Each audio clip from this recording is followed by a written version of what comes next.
Hot stocks, cold stocks, intermediate stocks. What are we talking today? We're talking about private equity. We're talking about valuations. We're talking about an important article that recently came out by CNBC. We're going to go over all of that. We're going to do some engineering, some backwards engineering to get some valuations and decipher the data on how much each one of the 75 most valuable college sports programs not only are worth, but what type of investment they'd be in the private equity market. That's what we're figuring out today. We're going to look at their multiple factors, and don't worry, we're going to talk a lot more about that, break it out and everything. I'm your professor, the Wild Ute, and class is in session. Let's jump into it. And the first thing here on the docket, we got to read this article, y'all. We got to read it. You might have read it before. We're going to read it again. It's that important. So CNBC came out recently here with sports valuations. And I'm going to read this verbatim here. What the top 75 college sports programs are worth. So CNBC, they ranked the top 75 most valuable college athletic programs. And let's get into the article because we have to get into the article to understand how their valuations and their calculations are working so we can reverse engineer them and also interpret them. That's exactly what we're trying to do, is just get a good interpretation.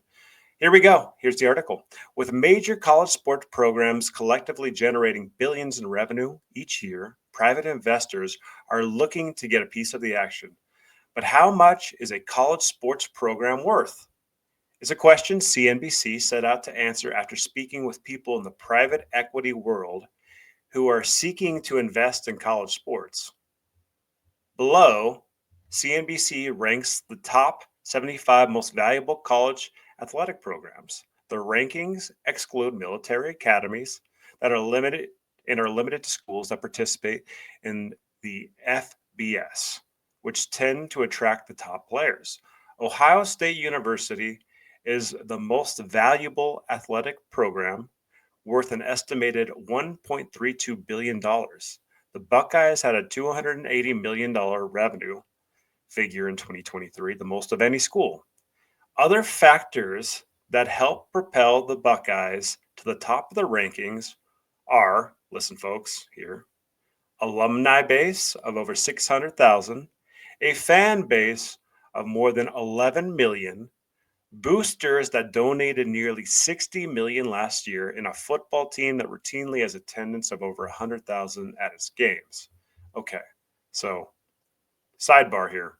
Those are some of the factors that are working into the valuation multiple that we're going to talk about. Okay, factors, alumni size, factor, fan base, factor, booster donations, and factor, attendance in football. Keep those in the back of your head. Continuing on, it isn't surprising that the top of the list is dominated by SEC and Big Ten schools, due largely to each conference's massive media rights deals. In aggregate, the SEC is worth $13.3 billion, an average of $832 million per school, followed by the Big Ten at $13.2 billion, an average of $734 million per school. The ACC at $9.6 billion, inclusive of Notre Dame, and the Big 12 at $6.7 billion or $420 million per school. The information used to compile the valuations come courtesy of Jason Belzer, publisher of Athletic Director U, who has advised universities on name, image, and likeness deals, and is now doing the same for athletic departments seeking private equity. Okay, so Jason is the advisor on these valuations. That's another piece of data to put in the back of your mind. Athletic Director U has an expansive database of college athletic program financials and information. Well, we can get that information too. It's not hard to get college athletic program financials and information, and we're going to show you how to do that. All right, here we go. We're almost to the end here. Important, okay? Very important here. The revenue figures are from the Department of Education's Equity and Athletic Data Analysis and the Knight Commission on Intercollegiate Athletics for the fiscal year of 2023.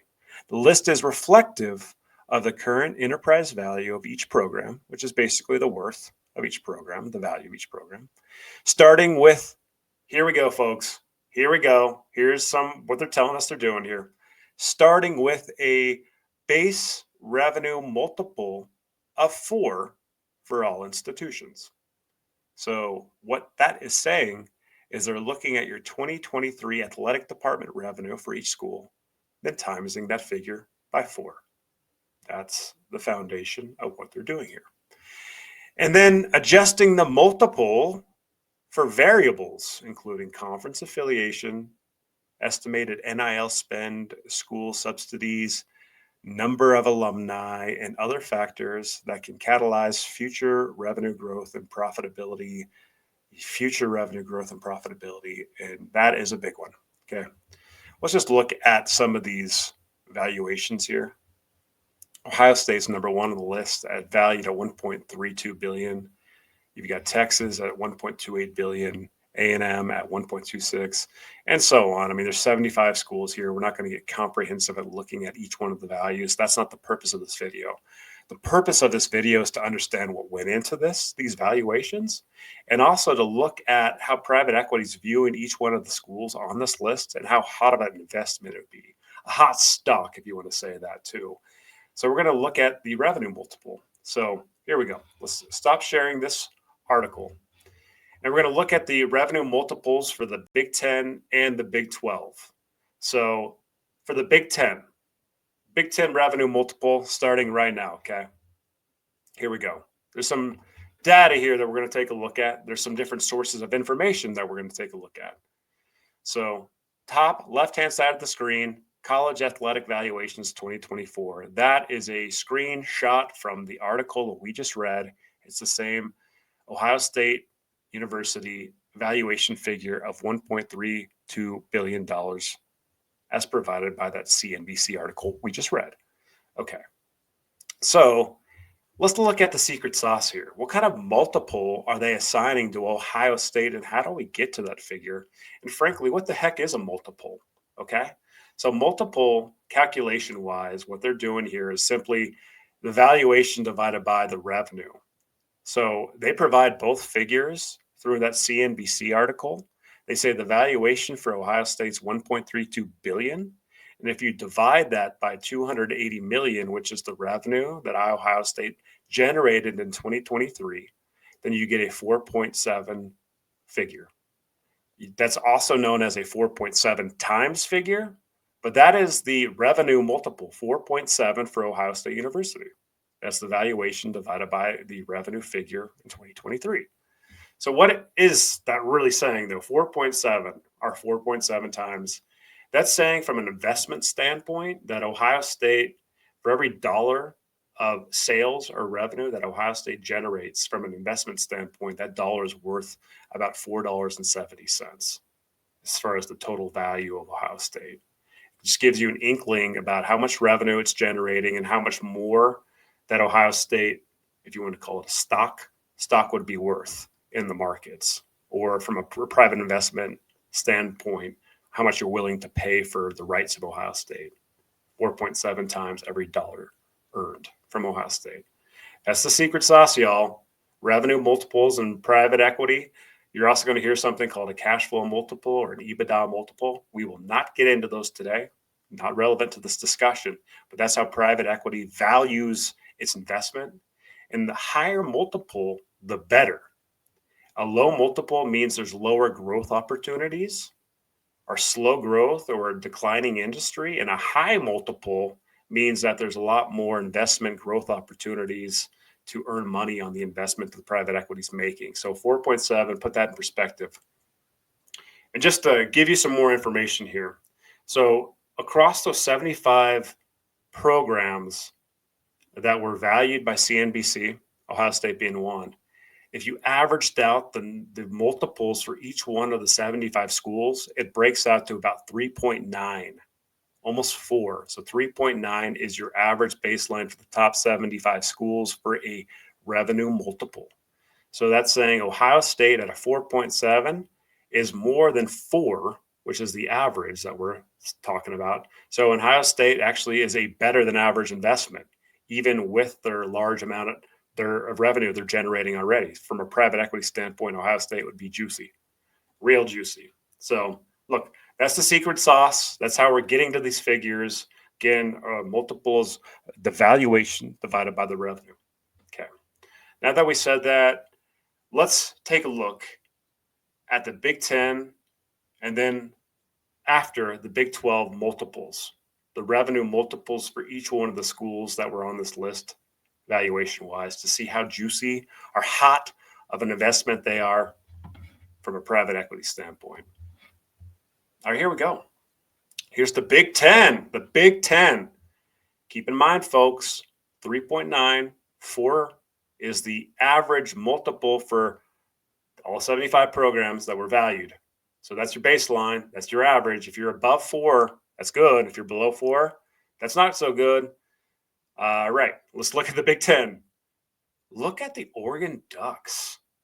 The Oregon Ducks with a 5.2 revenue multiple is the best out of everybody in the NCAA, not just the Big Ten. That's number one, numero uno. In other words, private equity wants the Oregon Ducks bad. They can make money off the Oregon Ducks. It's a great investment opportunity because it can generate future investment success, future cash flow, and revenue from the private equity standpoint. Oregon. Ohio State shows up second in the Big Ten, despite it already being a massive enterprise. 4.7 multiple. Then Michigan's right behind it, 4.6, Nebraska, Penn State, Purdue. Holy smokes, these are really good, folks. And then you're going all the way down. So you've really got the explosive growth tier, and that's Oregon by themselves at the above 5 times multiple. And then you've got in that 4 range from 4.1 to 4.7. And that's most of the Big Ten, going from Northwestern to Ohio State. And you can just read your favorite school off that list there. So those are high growth opportunities from a private equity standpoint. Every single one of those schools would be a great investment opportunity, with Oregon being an outstanding one, explosive one. And then to finish it off, really, when you get lower than that 4 figure, you're talking about more average or moderate growth opportunities for private equity. And that's your Maryland Terrapins and Rutgers. Rutgers being the lowest in the Big Ten at 3.3. So to sum it up, the Big Ten, oh my gosh, if private equity could get their hands on the Big Ten conference, they'd be licking their chops. Oh my gosh. What they could do with the Big Ten and so many of these schools and everything to earn more money down the line would be fantastic. There's a really good growth opportunity still in the Big Ten. That's what these numbers are telling you. Okay. Now let's take a look at the Big 12 conference. The Big 12 conference.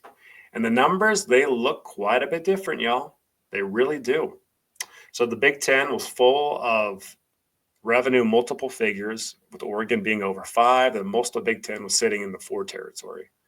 Well, in the Big 12, you've got 5 schools that are in the 4 territory that are slightly above the average for the top 75 schools, and that's K-State at number. How odd is that? The 2 Kansas schools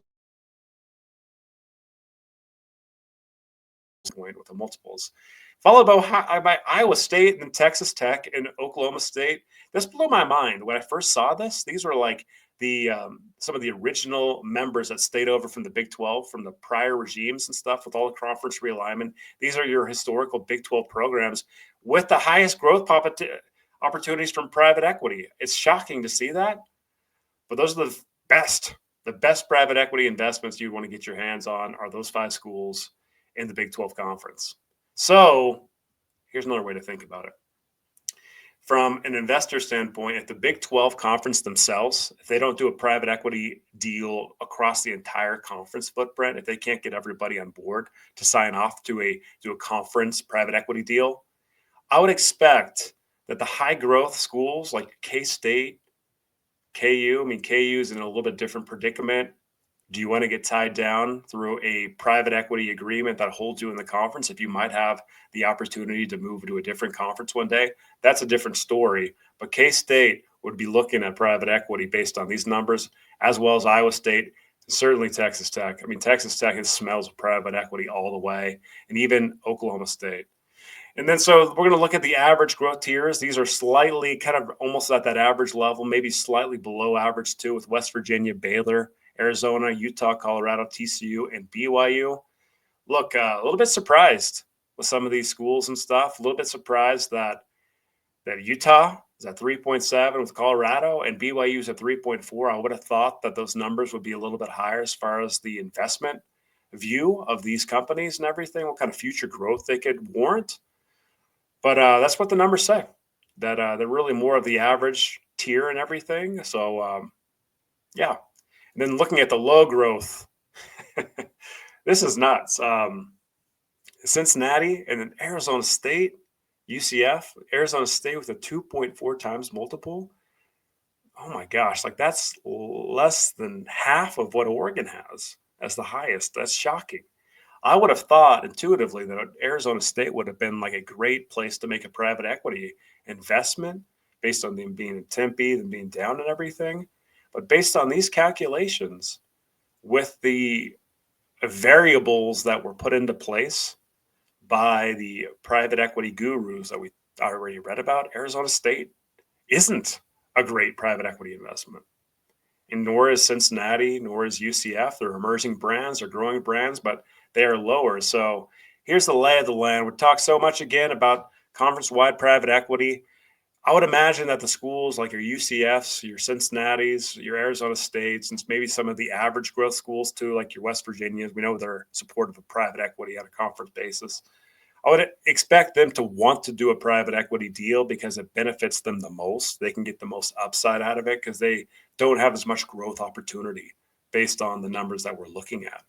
The University of Houston isn't even on this list. They weren't even in the top 75 schools overall. So you would think that they would be significantly lower even than the low growth tier where UCF is. So Houston would have a lot to gain from doing private equity at a conference-wide basis and stuff.